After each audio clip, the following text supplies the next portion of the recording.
Welcome to Drum and Drummer, a podcast focused on drums, drumming and drummers. I'm George Pickering and that's Ben Winty, and we are both professional drummers in this business we call music. So stick around and join us as we pass the time whilst trying to stay in time. Could the owner of a white Ford Focus please see me immediately?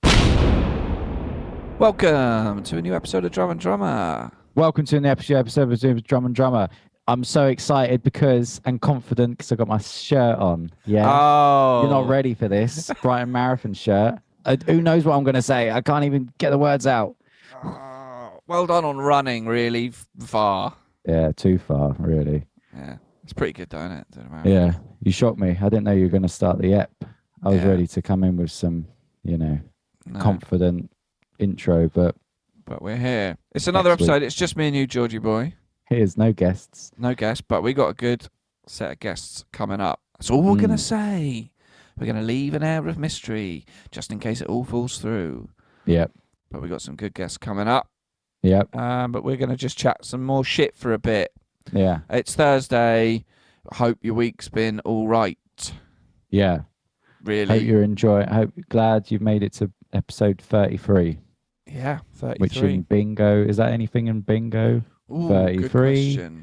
2 E's, backward E's. I don't know. No, there's no 33 in bingo. Yeah, it was well, exactly. Awful. Hence why I got sacked as a bingo master. I'm going to look it up. Do it. Dirty Knee. Oh, yeah, Dirty Knee 33. Yeah. You're rehired. Yeah. The bingo hall. Where do we begin? What could we discuss? Well, how was your gig in Wales? Oh, yeah. Long day, boy. Mm. Long day. Where in Wales? I couldn't pronounce it if I tried. But basically, kind of the border between England and Wales, just go halfway up and then a little bit into Wales. Right, got you. And it was sort of there. Do you still cross at the bridge? Or No, is it you go up past Birmingham. Right. And up that way. Yeah, it was a long old day. And I don't know if people really realise this. So I'm going to do a little, you understand, of course. But just a small little expose in what goes into doing a gig that far away. Yeah, go on. Because... Do tell. So, pray do tell. We hired a van, so 3 of us, freshman year. Yep. So I picked up a van from the hire place at 10 a.m. Yeah. Okay. And then I brought it back to the studio, and then I loaded all the PA, some of the guitar rig, and my drums by myself. It's a lot of stuff. A lot of stuff. For a loaded it all in the man. van. Yeah. Yeah.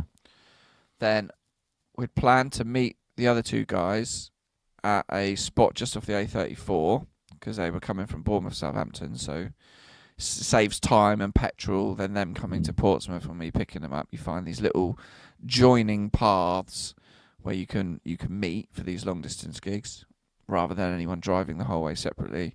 So I picked them up at 12:30, so that meant I had to leave the studio at about 11:15. M3 looked shit with traffic, so I went the back way.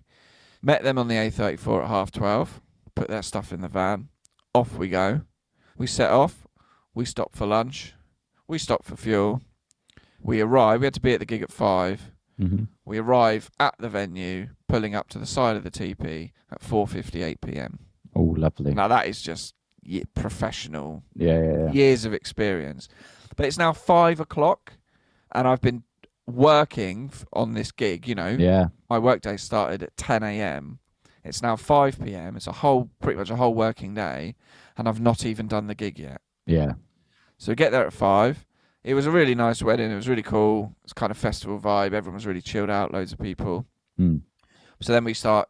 Then pretty much straight away, it's like, right, let's unload the van, set up, sound check, do that, and then we do our 2-hour sets throughout the evening.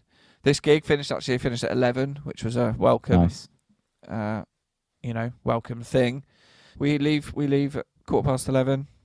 We head back. We stop for a break in the toilet. I drop the boys back at Shuttle Street at 3:15. I'm back where their cars are, 3:15. Then I drive the van back to the studio. The M27 shut, so I have to go all the back roads. Ah. I get back to the studio. I have to unload all the gear, put it all upstairs, take the van back to the hire place. What, at that time you didn't do it in the morning? Wow. No, because I only booked it for 24 hours because we were coming back. But if I took it in the morning, I'd have to go home and then get up. Yeah. At 10. I was going to say, what, do you just post the keys or? Yeah, so there's a little area near, just across the road, you can leave the vehicle and then you drop the keys through. Insane paranoia, I leave something in there, drop the keys and I can't get out again. Yeah. And then walk back round to the studio, get in my car, home at 4:30 a.m. Yeah. What time did you wake up the day before? Technically, well, not that day. 8:30. Yeah. So that's a full 20 hours.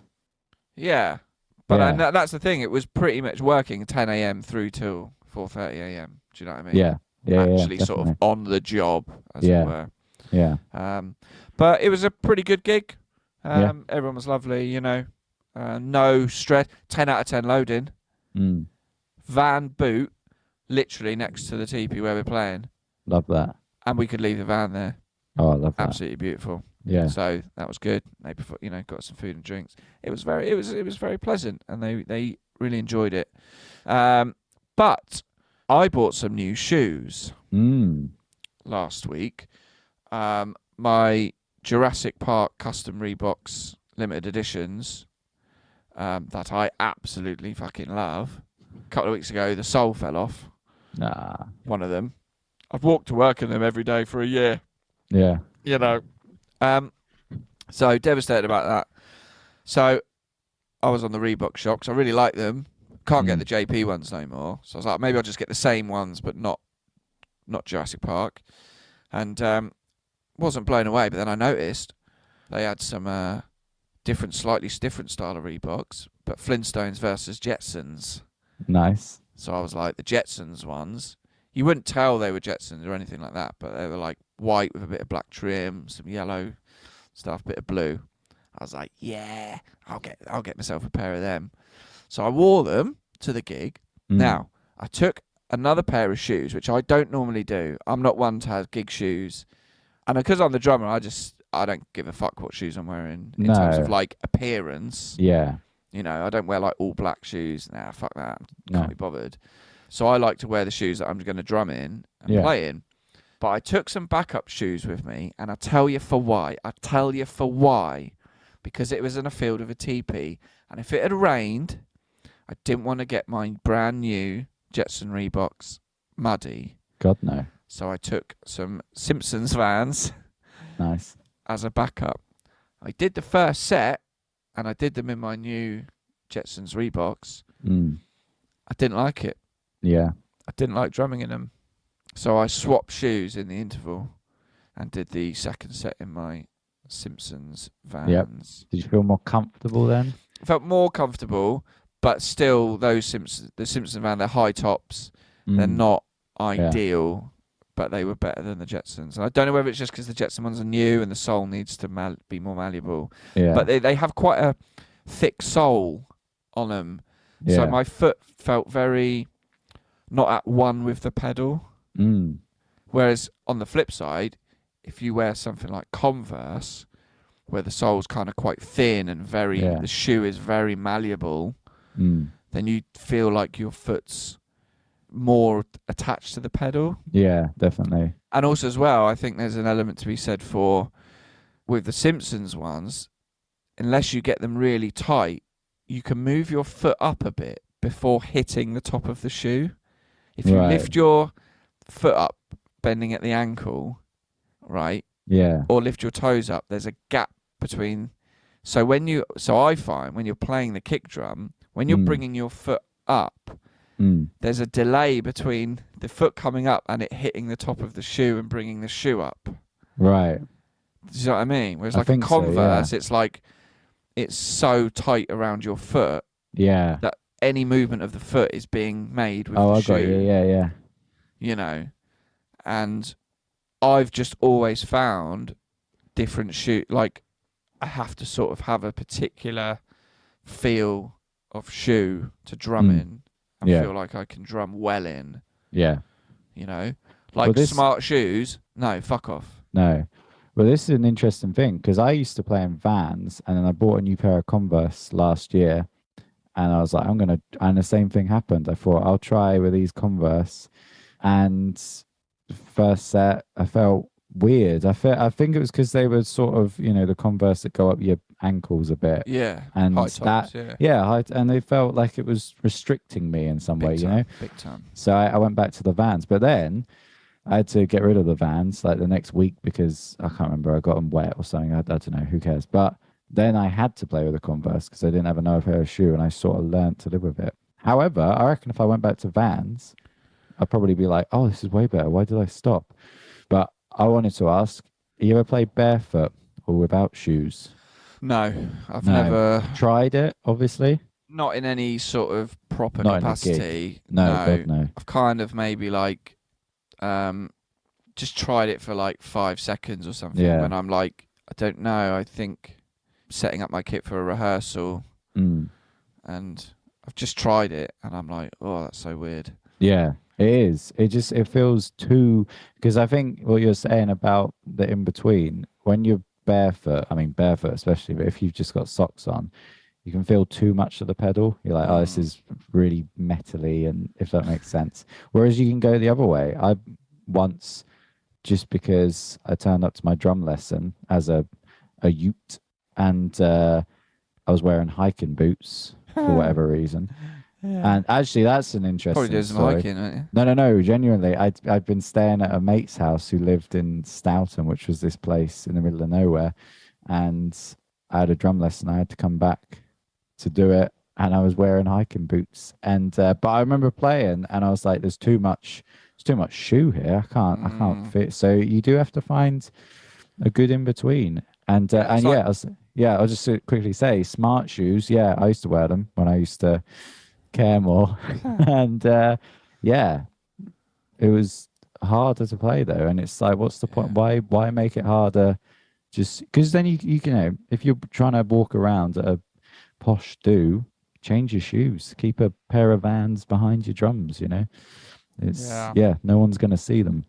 I remember doing a gig with our agent years ago, and I was wearing some Vans or something they weren't all black, and he was like, "You're not wearing them for the gig, are you?" And I was like, "Yeah." He was like, "You need to wear all black shoes." Like, nah. Nah, you're right. Sit behind the kit, like no one cares, No one cares. But I remember seeing like a really big sort of metal band, in the noughties, and watching them play like a live gig or something, like it was filmed, and you think like image is a big part of metal and the alternative scene. I saw the drummer. He's wearing like running shorts and running trainers. Yeah. I was like, what? That's so uncool for metal. Yeah. And now as a drummer, as a drummer approaching 40, comfort, please. Yeah, yes, please. It makes complete sense. Yeah. Yeah, it makes total sense. So I don't know. I think I'll give the Jetson Reeboks another go. It wasn't horrendous, but I think the worst thing you could drum in would be like Doc Martens. Yeah. Do you know what I mean? Just something heavy. Yeah, clumpy, big fucking clodhoppers. Yeah, exactly. You know what I mean? No, you don't want that. I just, I'll tell you, I found a shoe that I really enjoyed drumming in. Oh, go on. It was like a Fred Perry, kind of like not a plimp sole, but I already know what you mean just by the word Fred Perry. Yeah. Because they looked, smart-ish. But they were just that Converse level of just a really snug fit, but malleable enough, and you felt like they were quite light. Yeah, so felt like you could play the drums. It is interesting, the whole comfort thing, because I remember as Arctic Monkeys super fan, I even follow. Are you really what they wear? And I remember seeing Matt Helders in the tour of 2009, and he used to wear Vans and joggers and like just any old shirt, because he'd say, I just want to be comfy on stage. And so the other three members of the band were in, whatever, cool jeans and leather jackets and stuff. And then, he looked out of place, but he's a drummer. He's got to move all four limbs. Let him wear Yeah. joggers, Yeah. let him wear Vans. Doesn't matter. I forgot my jeans for a gig once, so I had to wear my joggers, Yeah. and it was bloody lovely. Yeah, I bet. I So played a nice. gig. I played a gig last year in, I think, these shorts that I'm wearing now, which are swimming shorts, because it was the hottest day ever, and it was July last year, and we're playing some place in Brighton that was just a heat box, and I sound checked in my swimming shorts, and then we got to the gig, and I was like got to playing, and I'm not going to put on jeans. It's so hot. Like I don't, we didn't have an outfit. We didn't have a look. So I was like, I'll stick to swimming shorts. Looks cool. I feel better.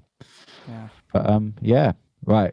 Should we have a So break? for those, some people might not. Well, some people might not know, but the shoe you're wearing is it can be a big thing, a big deal for drummers. Can Do you be. know what I mean? Yeah. Email in or text in or message us. Yeah. What shoes you wear? Yeah. What's your favourite shoe to drum in? Yeah. The big topics. Yeah. That is Yeah. a big topic.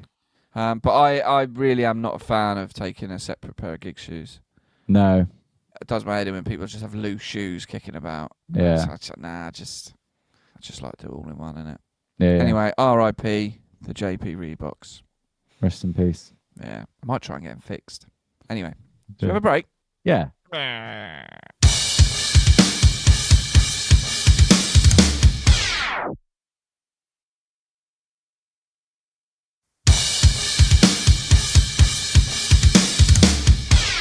Welcome back.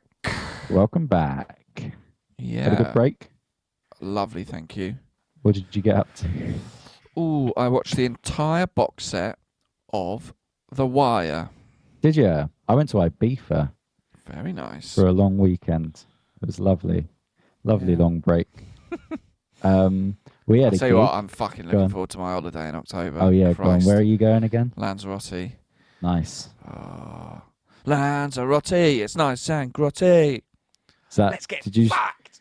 did you, just, did you just make that up? No, that was from a stag do where we played football golf Mm. and we all wore a different football shirt, and I wore my Lanzarote football shirt, and then I'd sing that and then kick the ball. Nice. It became, I went to it Lanzarote became a once thing. as a child. I was about 6 years old or something. The And child. Yeah. unfortunately, my only memory, which is probably my parents are like, fuck's sake, we spent so much on that holiday, and this is all you remember, was I had a crepe from a crepe stand or whatever, Yeah. and instantly vomited Ah. so hard, just everywhere. And some poor Spanish guy had to get his hose out and just clean down the patio or whatever. But that's all I remember really about Lanzarote because I was a child. And I'm sure I had a great time other than that. But Tunisia, God. stung by jellyfish day one. That's all I Yeah. remember. yeah, Cheers. how Ruined old the were you holiday. there? 10, How 11. Yeah, exactly. Never didn't go in the This is sea it. again. And I got Here's heat one. rash. Fucking Centre rubbish. Parcs, right? So I went to Centre Parcs Ooh, yeah. once, and we went on the Friday. That day, Madeline McCann went missing, and we genuinely were like, oh, by Monday she'll be found. No, but we went to Centre Parcs again, however many years later, and we went, God, wasn't it weird last time we went here? That massive news story that happened, and I thought, I wonder if anything will happen this weekend. And Amy Winehouse died. Ah. So, and then that Norwegian guy killed like 250 people. Do you remember that? Oh, On the that same was, weekend. Yeah. And I was like, A and I friend of mine said, was in Oslo, really? either working next door or across. There was a bomb went off, didn't it, in the centre? Yeah. And then he went to that island. Yeah. Oh, I mean, fucking Killed nuts, loads isn't of it? people. Isn't it mad though? I think because it was their laws are so, everyone's nice there that they could only give him like 12 years in jail. Or I can't remember what it was. I remember there being like his punishment wasn't that bad because they were like, we've never had someone that's this insane before. We're like, should we give him, maybe it was like 20 years. I was like, 20 years seems a bit, Yeah. I could be wrong. But anyway, I haven't been back to Centre Parcs since, maybe because I think whenever I go there, something tragic happens. Yeah. Anyway, we had a gig together. Well, no, we didn't. We had a gig on the same island. Yeah, so we both had a gig on the Isle of Wight. Occasionally Separate happens, gigs. you know, Yeah. very close to Portsmouth. Yeah. But fucking hell, it adds the hours onto your day. My For God. a distance as the crow flies of what, 15 miles? Yeah. You got to get a fucking ferry. You got to get a ferry. And then the gig finished, 11:30. Ferry home ain't till 1. Yeah. Fucking hell. Yeah. So anyway, we were doing separate gigs. So we're waiting at the ferry port for an hour. Yeah. And who pulls up but you bunch of cunts? Well, yeah, because I thought we got there relatively early, but you were already there. Yeah. And so I should say, so I was playing with the 505s. Sure. Josh has been on the podcast before. Josh, row your boat. Why didn't he fucking row us across? Do you know what I mean? Exactly, with all these rows he's got. Yeah. All his fucking boats. So right before we finished our gig, the clients were saying, look, we've got loads of cheese and loads of food left. Please take some cheese. For the love of God, please take some cheese. And Josh was like, yeah, I'll take some cheese. And then he starts going, George, I'll do you a plate as well. And he was just chopping off big chunks. I'm talking kilo chunks of cheddar, brie, Stilton, you name it. Edam. That was probably about it. But so then I just had this plate of cheese. I didn't really want it. No. But I had it. Sure. it. So then we turned up to the ferry port and yeah, I mean, it was a nice surprise to see you guys. And although I sort of knew that we'd probably see you. Yeah. But then I kind of tried to offer everyone in your band some of my cheese. Yeah. And proceeded to use the Partridge line of smell my cheese, you mother, to Neil. But it's quite a burden having a plate of cheese before a ferry to an Isle of Wight. Yeah. Across Isle of Wight. You see, you and your packets of crisps and your I know. plates of cheese. Yeah. It seems a good idea at the time, but Yeah. The Then crisps are fine. then you but- are just a man at a ferry port with a plate of cheese. Did you say know. it in that slow tone because you know that's going to be the title? Of the I knew it was the episode? title halfway through saying it. Yeah. Yeah, but do you know what? I really enjoyed that ferry trip back because it was just nice. I think we were all sort of delirious, especially Josh. He'll admit it himself. Yeah. Who, Josh my God, Exotic. was ripping into me. And afterwards, I said, "God, you kept calling me a dirty pikey." I think the whole time because I steal everything from a gig, which I don't think we're allowed to say that word on air, but I have. Sue me. Yeah, no, it's just a hilarious ferry ride back because I think, well, we had an acoustic set in the day, so we'd been up since whatever time, and I think our ferry over was about midday, and ferry back 1 a.m. Yeah. So everyone was a bit delirious, and just everything was funny, but also tiring, and you're still not quite home because you've got to get. I mean, you're ferry, so then you've fucking got- close. You could see it. You could Yeah. basically see my house. Exactly. Yeah. But you're not quite there. And then But by the time the ferry got in, and then you get off the ferry, and then we got back to the studio and unloaded. Like I got home at gone 2 o'clock. Yeah. The gig had finished 2.5 hours earlier. Yeah. 15 miles from my house. Yeah. Yeah. But Exactly. it took so Yeah. long to get back. Yeah.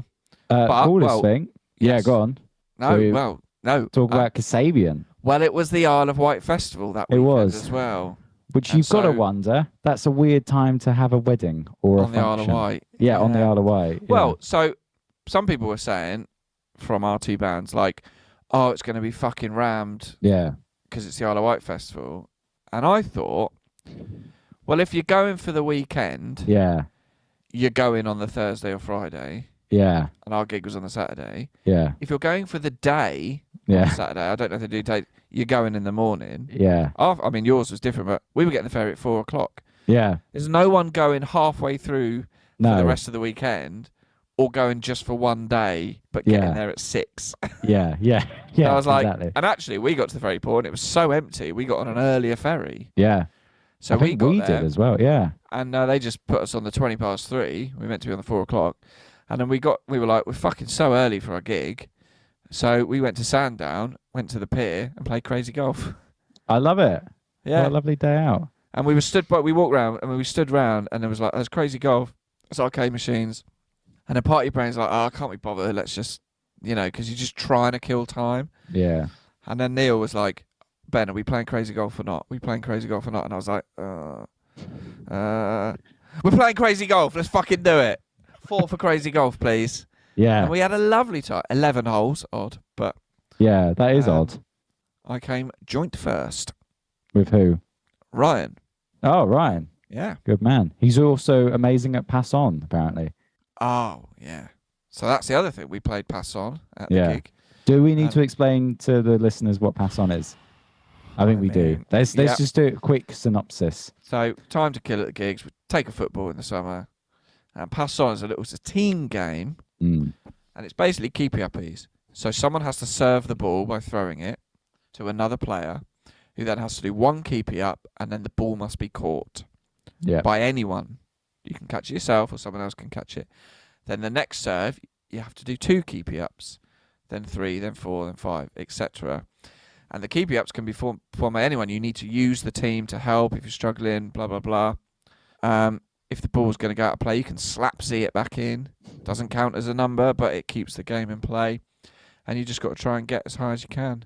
Yeah. And it's very good. It's weirdly addictive though, because when you get to like 3 or 4 and someone, it's like when you're playing a game on your phone and you go, oh, if only that thing hadn't happened, I could have got to the next thing. I'll do it again. And then you go, well, we nearly got to 5. Yeah. We'll do it again. We can get high. We can get higher, but every time you have to go high, you have to do all the first steps again. Yeah, exactly. And and what's good is it's a team game.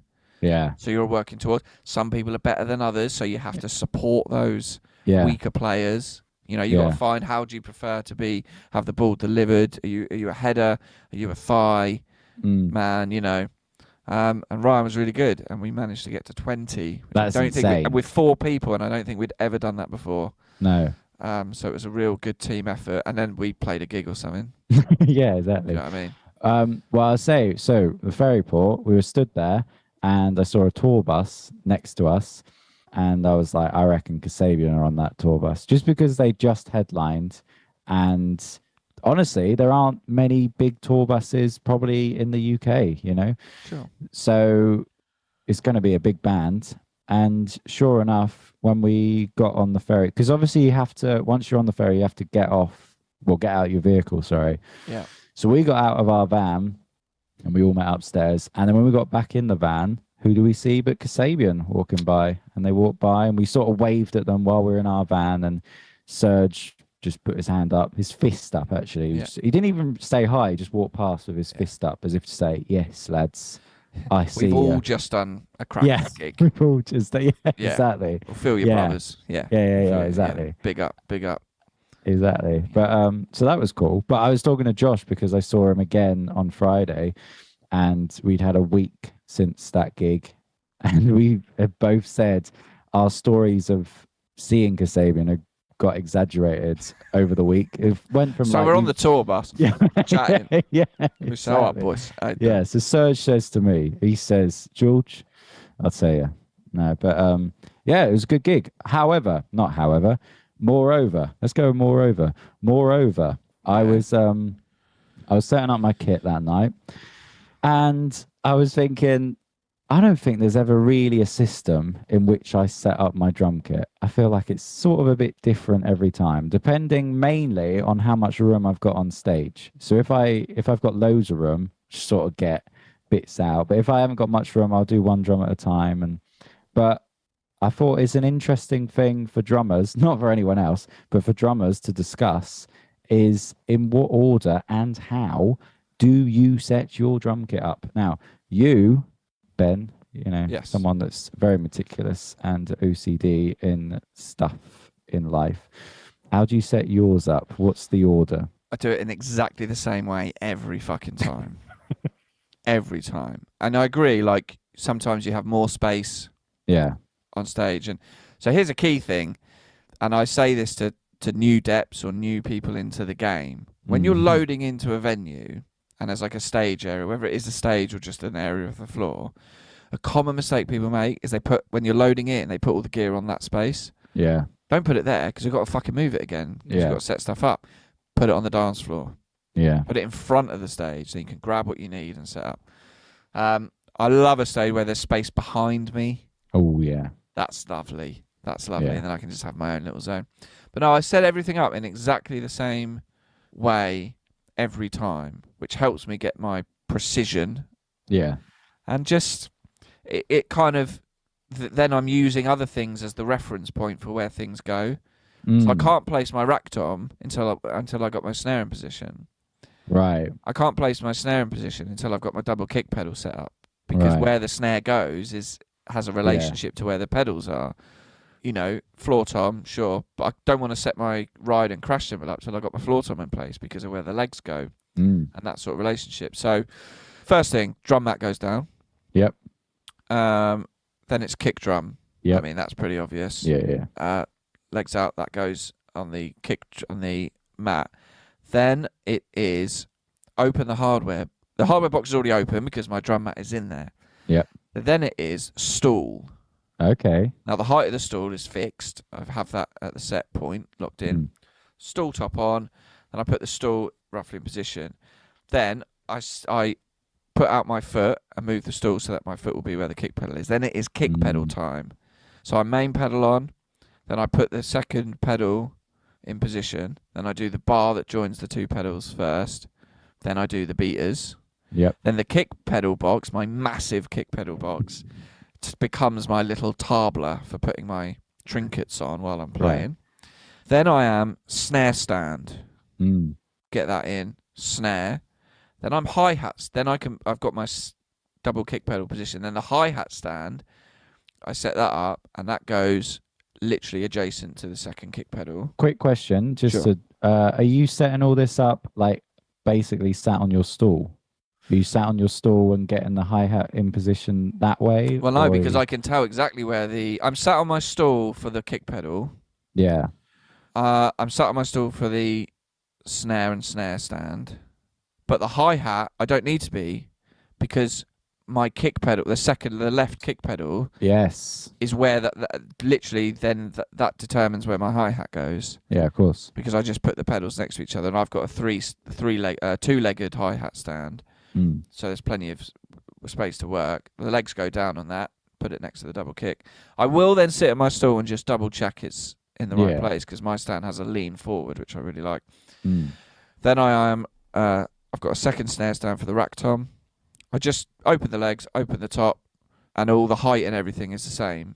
That doesn't get adjusted between gigs. So I literally just put the rack tom on.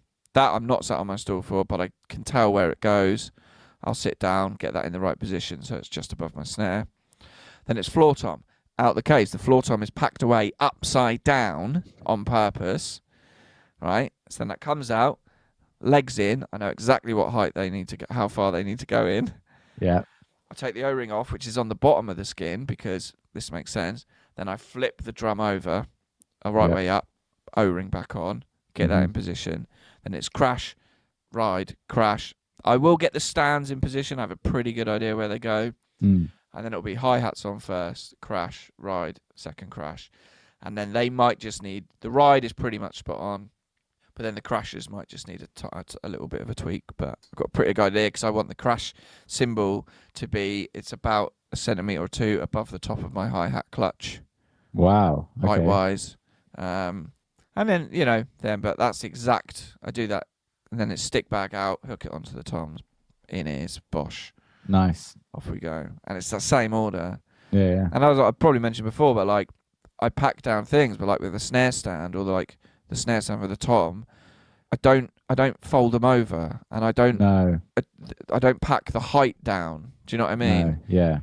Because I've just got to then do that again. I've got to do the reverse when I set the kit up.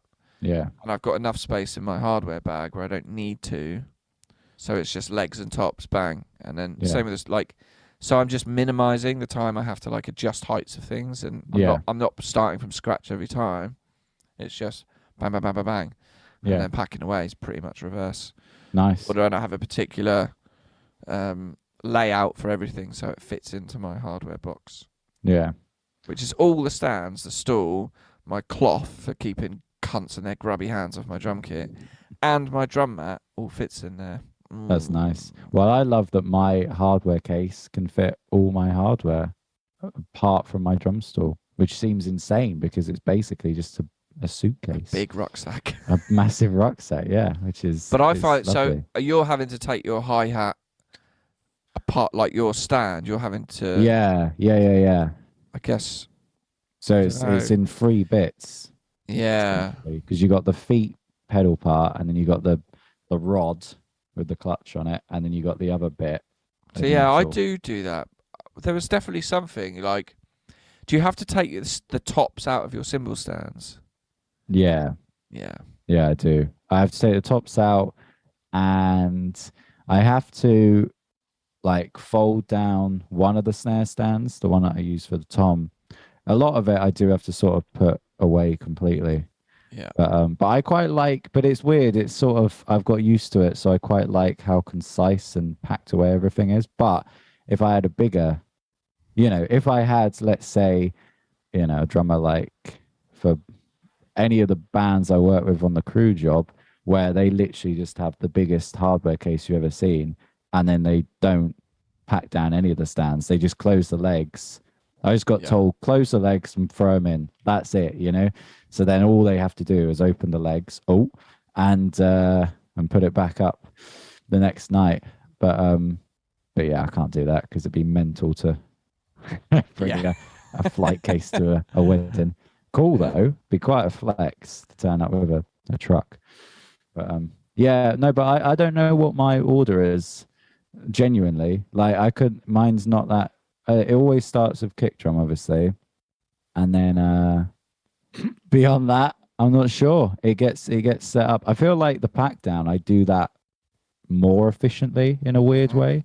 Yeah. I sort of go cymbals, and then what I like is I get all the bags into my kick drum bag because they're all collapsible, and then just one by one. So it's basically like, I quite like this bit. It's almost like the Russian doll thing in terms of, I'll start my kick drum bag, and then in that goes the low tom bag, in that the snare drum, in that high tom, in that kick drum bag, and then I'll go from one out. So I'll start with kick drum pedal, then high tom, then snare, and then I've got all the drums done, and then you just got all the hardware, and you put all the hardware away. So that weirdly, the pack down is the bit that I'm organized with, and then It's because you want to go home. it is, yeah. And you know what? I've said this on a podcast before, but what I really like, weirdly post COVID, this has been the way, is when I get back to my flat, is I get everything packed away perfectly in the same place every time.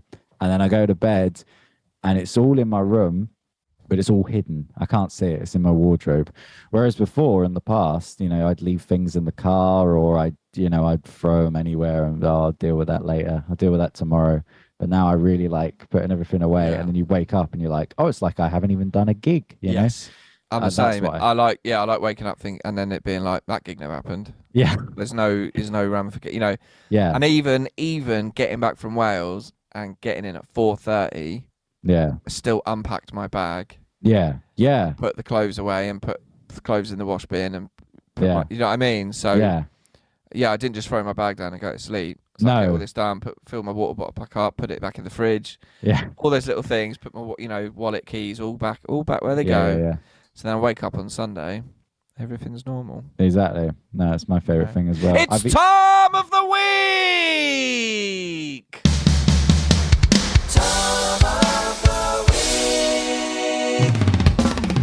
That's a lovely, lovely time. That surprised you? That did. I mean, there was no way I was going to say anything else beyond that. Have we had the jingle? Right, are you ready? Go on. Yeah. So, you've watched Stranger Things. Yep. I've watched Stranger Things. We are waiting for Volume 2. Well, by the time this airs, it'll be out, won't it? Yeah. Yeah. So, the Tom of the Week this week, I'll fuck up the pronunciation, but Tom Vlashiha. Right. Is he... He's try and in Google that from the the way new you said it. series of Game of Thrones. Sorry, no, he's in Game of Thrones. He's in the new season of Stranger Things.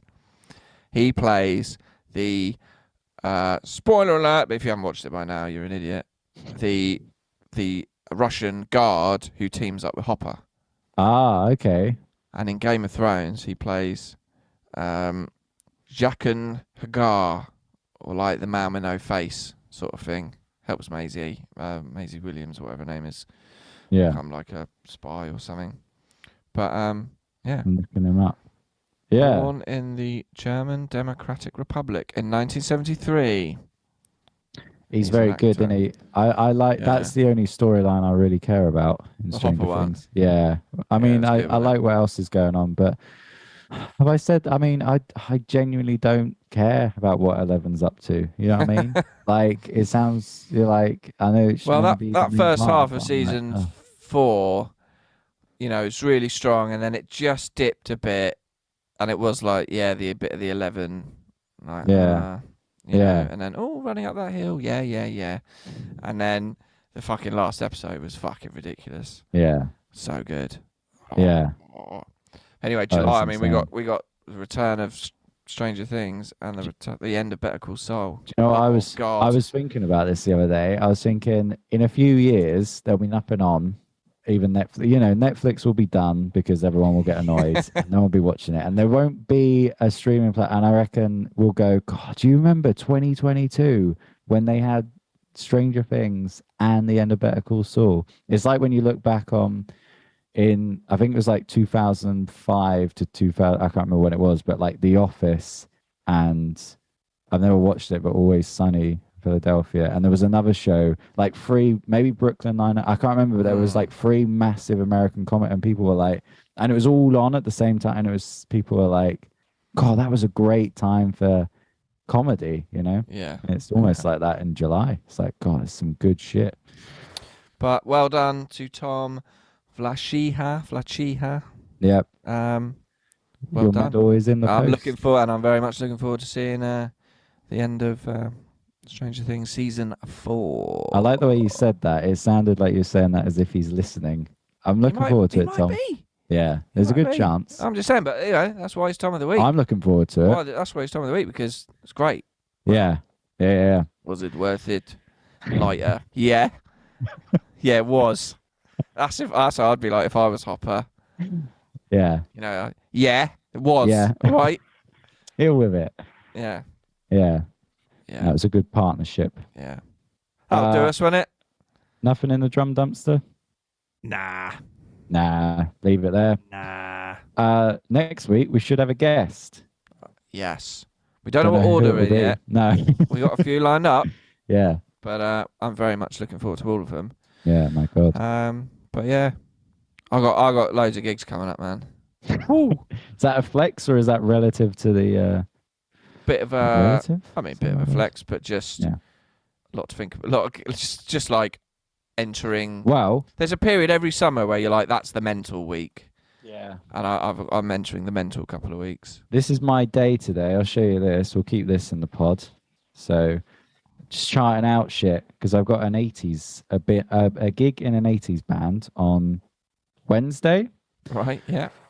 but I've never played with them before. And I had looked through both your charts and my charts, and about 4 of them have been Yeah, charted it's not a lot out. of 80s stuff No. in No. because it's fucking hard. The 80s was And- weird. Yeah. So I've got to learn about, I don't know, 30 something 80s tunes. But it's that thing of like, oh, you got to learn a lot of new stuff. Yeah. But I really like it because once you've learned it and charted it out, it's there forever. If someone calls on me, hey, did you know Don't be these afraid to obscure put 'em 80s song? in the Dropbox. No, I will. Don't you worry about that, boy. Cool. Yeah, I'm gonna go home, have some dinner, and then come back to work. That is depressing. It's like a split shift. Yeah, I don't mind it though, because it just breaks it up. I got to tell you Come back this. fresh. I'll end with this. Yesterday I was meeting some friends, and one of them said, "Oh, I'll finish work at 6:30. I can meet after that." I said, "Yeah, cool." Thinking that's a long day, you know. Well, you know, say she started at 9, and she said, "Oh, actually, we could meet in the day because I got a gap from 12 till 4:30." And suddenly my respect just went. That I was like, "Oh, you're not doing it." So basically, you've got 2 hours in the afternoon, you know. Sounded like she's doing a full day, but no, those work from home jobs, not to cause a divide, but they're all having a laugh. Work from home jobs. Oh, do a Taking Zoom a piss. call, After yeah, and then taking a get piss. 50 grand a year for a Zoom call with someone. Fuck off. I'm out here slugging a kit around London to play at the Cock and Ball. Anyway, I'm driving to Wales. yeah, yeah, Leave me alone. yeah. All right, see you later. Yeah, I mean, was that any good? Today it was half an hour, whatever it was. Oh, well, that's good. Half an hour of stuff. Oh, we'll cut a lot of it out. See you later. Bye. Thank you for listening to Drum and Drummer. You can find us on Instagram at Drum and Drummer Podcast. And you can send us an email to drumanddrummerpod@gmail.com. Remember, just pick up the sticks and twat it.